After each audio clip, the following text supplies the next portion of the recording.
Et si l'impossible devenait réalité sous vos yeux? Aujourd'hui, tout bascule, des défis fous, des duels extrêmes et des humains poussés à leurs limites absolues. Chaque instant peut tout changer, chaque seconde écrit l'histoire. Restez bien jusqu'au bout, car ce que vous allez voir dépasse l'imagination. Avant de commencer, abonnez-vous, activez la cloche et likez la vidéo. Votre soutien nous donne la force d'aller toujours plus loin. Préparez-vous, l'aventure commence maintenant. Ne clignez pas, jamais. Personne n'était réellement prêt. Même ceux qui pensaient avoir tout vu, tout vécu, tout compris, car ce défi n'était pas censé être possible. Pas dans ce monde. Pas selon les règles de la logique, de la physique, ni même du bon sens. Et pourtant, il était là. Tout commence par une question simple, presque enfantine. Une question qui paraît absurde, mais qui cache une vérité bien plus profonde. Jusque où être humain peut-il aller lorsque il est poussé dans ses derniers retranchements? Ce jour-là, il ne s'agissait pas seulement de gagner, il s'agissait de prouver quelque chose, à soi-même, aux autres, au monde entier. Le lieu était volontairement neutre. Aucun avantage, aucun piège visible, juste un terrain brut, exposé au soleil, au vent, au regard de milliers de spectateurs silencieux. L'atmosphère était lourde, chargée d'électricité. On sentait que quelque chose d'important allait se produire. Les caméras étaient en place, prêtes à capturer chaque respiration, chaque goutte de sueur, chaque regard hésitant. Face à face, deux forces que tout oppose. D'un côté, l'expérience, la puissance, l'entraînement extrême. Des années de discipline, de sacrifice, de douleur transformées en force. De l'autre, l'inattendu. Le nombre. L'énergie brute. L'insouciance mêlée à une détermination féroce. Personne ne voulait reculer, personne ne voulait être celui dont on se souviendrait comme ayant abandonné. Les règles sont annoncées. Simples, claires. Aucune échappatoire. Une ligne à franchir. Une seule. Celui qui cède a perdu. Et parfois, perdre signifie bien plus que reculer d'un pas. Perdre, ici, c'est voir ses certitudes s'effondrer. Le silence se fait. Un silence pesant, presque violent. Les secondes s'étirent, comme si le temps lui-même retenait son souffle. Puis vient le signal. Tout explose. Les muscles se tendent. Les visages se crispent. Les corps se penchent en avant comme si la terre elle-même tentait de les aspirer. Rien ne bouge. Au début. Juste des tremblements. De légers frémissements qui trahissent l'effort colossal déployé dès les premières secondes. Rapidement, la réalité frappe. Ce défi est plus dur que prévu. Bien plus dur. Les regards changent. La confiance laisse place à la concentration pure. Chaque respiration devient stratégique. Chaque appui au sol est calculé. Il ne s'agit plus de force brute, mais de résistance mentale. La foule réagit, des cris, des encouragements, des murmures incrédules. Certains rient nerveusement, d'autres n'osent même plus cligner des yeux. Car quelque chose d'étrange se produit. L'équilibre se rompt. Lentement. Presque imperceptiblement. Mais suffisamment pour semer le doute. Est-ce possible? Est-ce réellement en train d'arriver? Les secondes deviennent des minutes, la douleur s'installe, les bras brûlent, les jambes tremblent. L'esprit supplie d'arrêter, de lâcher, de fuir. Mais quelque chose de plus fort parle à l'intérieur. Une voix qui dit « Pas maintenant ». Une voix qui refuse l'échec. Puis, soudain, tout s'accélère. Un cri, un glissement, un pas de trop. La ligne approche. Beaucoup trop vite. Les visages se déforment, la panique affleure, l'espoir vacille. À cet instant précis, plus rien d'autre n'existe, ni le public, ni les caméras, ni même la récompense. Il n'y a que ce combat brutal entre le corps et l'esprit. Et c'est là que l'histoire bascule. Personne n'aurait parié là-dessus. Personne n'aurait osé l'imaginer. Et pourtant, sous les yeux du monde entier, l'impossible commence à devenir réel. Les certitudes explosent. Les lois non écrites du pouvoir et de la domination sont remises en question. Ce n'est plus une compétition. C'est un symbole. Quand tout s'arrête enfin, quand le mouvement cesse, quand le verdict tombe, il n'y a pas de crise immédiat, juste un silence choqué, un silence qui dit tout. Puis l'explosion, hurlements, applaudissements, incrédulité totale. Ce n'était que le début. Car si ce premier défi a prouvé une chose, c'est que rien n'est acquis. Que même les géants peuvent vaciller. Et que parfois, l'union, la volonté et le courage surpassent la force pure. Si ce chapitre t'a scotché, abonne-toi maintenant, like la vidéo et active la cloche. C'est grâce à ton soutien que cette série peut continuer. Et crois-moi, ce qui arrive dans le prochain chapitre est encore plus fou. Après le choc du premier affrontement, personne ne parlait vraiment. Les regards se croisaient, lourds de questions sans réponse.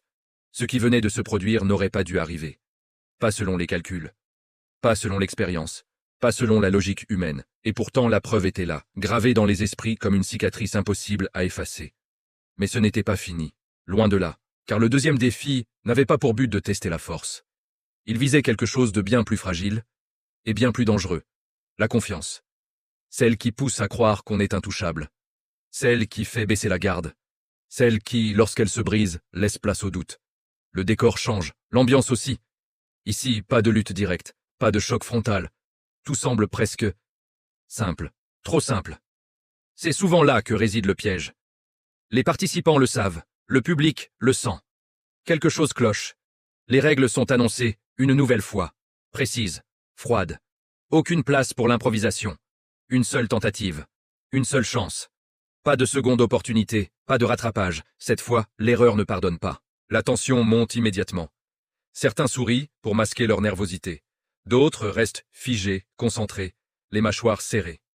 Les respirations sont plus rapides. Les mains légèrement tremblantes. La pression est différente. Plus sournoise, plus mentale. Le défi commence. Au départ, tout semble maîtrisé. Les gestes sont sûrs. Les mouvements précis. On sent l'assurance de ceux qui ont déjà gagné.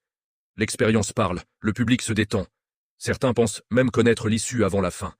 Mais quelque chose déraille. Un détail minuscule, presque invisible. Une fraction de seconde. Une décision prise trop vite ou trop lentement.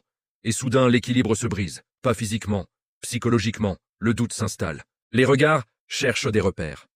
Les pensées s'embrouillent. L'esprit commence à calculer, à hésiter, à imaginer l'échec. Et plus on pense à perdre, plus perdre devient possible. C'est âme, et là que le défi révèle sa vraie nature. Il ne teste pas ce que tu sais faire, mais ce que tu fais quand tu ne sais plus. Le public retient son souffle. Les murmures reprennent. On sent que quelque chose d'énorme est en train de se jouer. Les visages, filmés en gros plan, racontent tout. La peur, la colère, l'envie de se dépasser, et parfois, l'acceptation. Puis vient l'instant critique. Celui où il faut agir, sans réfléchir, ou réfléchir trop vite. Un pas est fait. Une décision irréversible. Et immédiatement, la réalité frappe. Violente. Implacable. Ce qui devait être facile devient impossible. Ce qui semblait gagner se transforme en combat intérieur. Certains tiennent bon, d'autres craquent. Les masques tombent. Les certitudes explosent une à une. Et quand le verdict tombe, il est sans appel. Des cris jaillissent. Certains de joie pure, d'autres de frustration. Les spectateurs n'en reviennent pas. Les commentaires fusent. Les théories s'affrontent. Mais une chose est sûre. Plus rien n'est comme avant. Ce deuxième défi a changé les règles du jeu. Il a prouvé que la plus grande faiblesse humaine n'est pas le corps, mais l'esprit. Que la peur peut faire tomber les plus forts. Et que parfois, ce ne sont pas les meilleurs qui gagnent, mais ceux qui résistent le mieux à la pression. Après 2 défis qui ont déjà brisé toutes les attentes, une chose devient claire. Cette expérience n'a rien d'un simple jeu. Ce n'est plus un spectacle. C'est une épreuve. Une descente progressive vers une zone où même les plus confiants commencent à douter d'eux-mêmes. Le 3e défi est annoncé sans musique, sans effet, sans mise en scène. Un silence étrange accompagne les explications, comme si tout le monde pressentait que ce qui allait suivre dépasserait tout le reste. Ici, il n'est plus question de gagner rapidement. Il est question de tenir, de durer, d'endurer. Les participants se regardent autrement. Certains évitent les yeux des autres, d'autres les fixent trop longtemps. Les alliances implicites du début ont disparu. Désormais, chacun est seul face à lui-même. Même entouré, même soutenu, la solitude est totale. Le défi commence lentement, presque calmement, trop calmement. Au début, tout le monde pense pouvoir gérer. Les premiers instants sont trompeurs. Le corps obéit encore. L'esprit se croit maître de la situation. Mais très vite, le temps devient l'ennemi. Chaque seconde pèse plus lourd que la précédente. Chaque minute semble durer une éternité. La douleur arrive sans prévenir. Pas brutale, insidieuse. Elle s'installe progressivement, comme une présence qu'on ne peut plus ignorer. Les muscles brûlent, les articulations protestent, le souffle se raccourcit. Et pourtant, rien n'indique que la fin est proche. C'est là que les vrais combats commencent. Dans les regards, on lit la négociation intérieure. Encore un peu. Juste encore quelques secondes. Les lèvres tremblent. Certains ferment les yeux, comme pour s'isoler du monde. D'autres fixent un point invisible, refusant de céder à la panique. Le public change d'attitude. Les cris deviennent plus rares. les encouragements plus sincères. On ne regarde plus pour se divertir, mais pour comprendre jusqu'où un être humain peut aller sans lâcher. Puis les premiers abandons surviennent. Un genou qui flanche, une main qui glisse, un souffle qui cède. Chaque chute résonne comme un coup de tonnerre. Ce n'est pas une honte, c'est une réalité. Car rester ici signifie accepter une douleur que peu de gens connaissent. Mais certains tiennent encore. Leurs visages sont méconnaissables, les traits tirés, les yeux rouges. La sueur coule sans retenue. Chaque respiration est un combat. Et pourtant, ils refusent de s'arrêter, refusent de devenir un simple souvenir dans cette expérience déjà légendaire. Le temps n'a plus de sens, les secondes s'effacent, il ne reste que la lutte, corps contre esprit. Volonté contre instinct de survie. Et soudain, l'imprévisible. Quelque chose change. Une personne que personne n'attendait commence à reprendre le contrôle. Lentement, silencieusement, sans éclat. Là où d'autres ont cédé, elle s'ancre. Plus profondément, plus fermement. Comme si la douleur l'avait réveillée au lieu de l'abattre. Les murmures reprennent. Les caméras se braquent, les regards se figent. Est-ce possible? Est-ce vraiment en train d'arriver? Oui. Et lorsque la fin arrive enfin, elle ne ressemble à aucune autre. Il n'y a pas d'explosion immédiate, juste un effondrement, des corps qui lâchent, des respirations bruyantes, des regards perdus, puis, lentement, la prise de conscience. Ce défi n'a pas désigné un simple vainqueur. Il a révélé des vérités. Il a montré que les héros ne sont pas ceux qui ne tombent jamais, mais ceux qui doutent, et continuent quand même. Que la vraie force n'est pas spectaculaire, mais silencieuse, invisible, intérieure. Après ce qui vient de se produire, une certitude s'impose, on est allé trop loin. Ou peut-être pas assez. Car le 4e défi n'est pas annoncé comme un spectacle, mais comme un avertissement. Les organisateurs prennent la parole plus longtemps que d'habitude. Les règles sont répétées, les consignes de sécurité martelées, ce n'est jamais bon signe. Le décor, lui, est dérangeant, plus fermé, plus oppressant. Ici, l'espace semble rétrécir, comme si les murs eux-mêmes observèrent les participants. La lumière est plus dure, les ombres plus profondes. Tout est fait pour rappeler une chose simple. Ce défi n'a rien d'humainement confortable. Les participants le sentent immédiatement. Certains plaisantent nerveusement, d'autres restent silencieux, les bras croisés, perdus dans leurs pensées. Après ce qu'ils ont déjà vécu, ils savent que reculer maintenant serait logique. Mais personne ne recule. Le défi commence sans compte à rebours. Dès les premières secondes, une sensation étrange s'installe. Ce n'est pas la douleur physique du chapitre précédent. C'est pire. C'est la peur. Une peur sourde, primitive, qui serre la poitrine et brouille les pensées. Chaque bruit paraît plus fort, chaque mouvement suspect. Très vite, la réalité frappe. Ce défi ne se combat pas avec les muscles. Il se combat avec le contrôle. Contrôle de soi, de sa respiration, de ses réactions. Le moindre excès, la moindre panique peut tout faire basculer. Les visages se ferment. Les gestes deviennent hésitants. On voit des mains trembler, des regards chercher de l'aide, et ne rien trouver. Ici, personne ne peut aider personne. Chacun est prisonnier de son propre esprit. Le public, lui aussi, change. Les rires ont disparu. Les commentaires se font rares. Certains détournent même le regard, car ce qu'ils voient n'est pas spectaculaire, mais profondément humain. Trop humain. Puis viennent les erreurs. Une respiration trop rapide, un mouvement précipité, une seconde de perte de contrôle, et immédiatement, les conséquences tombent, brutales, sans appel. Chaque faute est un rappel cruel, cette frontière n'aurait peut-être jamais dû être franchie. Certains abandonnent. Non pas par faiblesse, mais par lucidité. Ils comprennent que continuer signifie affronter quelque chose de plus grand que le défi lui-même. Quelque chose qui laisse des traces. Mais d'autres avancent encore. Leurs visages sont figés, leurs regards vides, ils ne cherchent plus à gagner, ils cherchent à terminer, à prouver qu'ils peuvent aller là où peu de gens osent poser le pied. Et c'est là que tout bascule. Un incident. Un moment suspendu. Une fraction de seconde où tout le monde comprend que la situation a échappé au contrôle. Le silence devient assourdissant. Les cœurs s'arrêtent, les respirations se coupent. Puis lentement, la tension retombe. Pas de cris. Pas de victoire éclatante. Juste un immense soulagement. Des épaules qui s'affaissent, des yeux qui se ferment. Certains pleurent, d'autres restent immobiles, incapables de réaliser ce qu'ils viennent de traverser. Ce chapitre ne laisse pas de gagnant clair, il laisse des marques. Il prouve que certaines limites existent pour une raison. Que le courage peut frôler l'inconscience. Et que parfois, Le plus grand acte de force, c'est de savoir s'arrêter. Après la frontière interdite, plus rien ne semble réel. Le silence qui suit est différent de tous les autres. Ce n'est pas un vide gênant, ni un suspense artificiel. C'est un silence lourd de sens. Un silence qui oblige chacun à regarder en arrière et à l'intérieur. Le dernier défi n'est pas présenté comme un défi. Il n'y a pas d'annonce solennelle. Pas de règles longues. Pas de promesses spectaculaires. Juste une phrase, simple, presque banale. Il reste une chose à faire. Et cette simplicité inquiète plus que tout ce qui a précédé. Les participants sont épuisés. Physiquement, mentalement, émotionnellement. Certains portent encore les traces visibles des chapitres précédents. D'autres semblent intacts à l'extérieur, mais profondément marqués à l'intérieur. Tous comprennent que ce qui arrive maintenant ne se gagnera pas par la force, ni par la ruse. Le décor est ouvert, étrangement calme.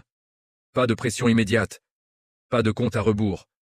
Le temps semble rendu aux participants, comme un dernier cadeau, ou une dernière épreuve déguisée.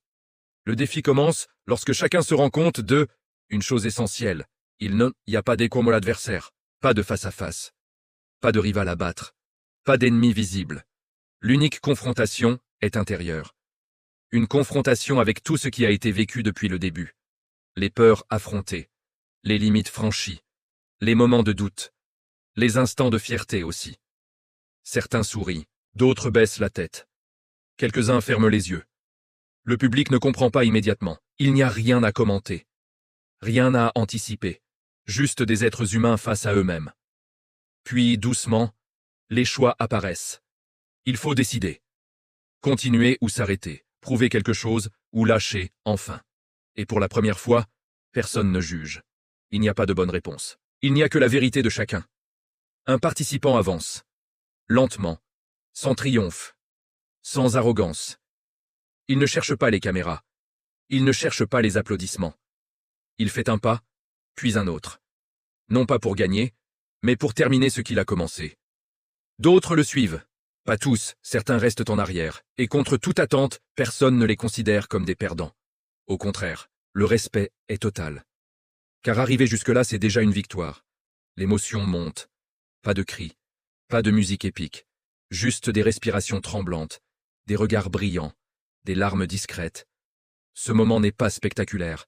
Il est vrai, brut, humain. Et quand tout s'achève enfin, il n'y a pas d'explosion finale. Il y a une compréhension collective. La victoire n'était pas d'écraser l'autre.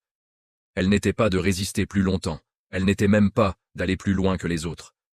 La victoire, la vraie, était d'avoir osé se confronter à soi-même, d'avoir accepté ses failles, d'avoir avancé malgré la peur. Ce dernier chapitre transforme tout ce qui a précédé. Il donne un sens aux douleurs, aux doutes, aux échecs. Il rappelle que certaines expériences ne sont pas faites pour désigner un vainqueur, mais pour révéler l'essentiel. Et c'est là que cette série se termine. Pas avec un trophée levé vers le ciel, mais avec des êtres humains debout, changés, marqués, plus conscients. Si cette histoire t'a marqué, abonne-toi, like la vidéo et active la cloche. Ton soutien permet de raconter des récits qui vont au-delà du spectacle. Et ce n'est que le début.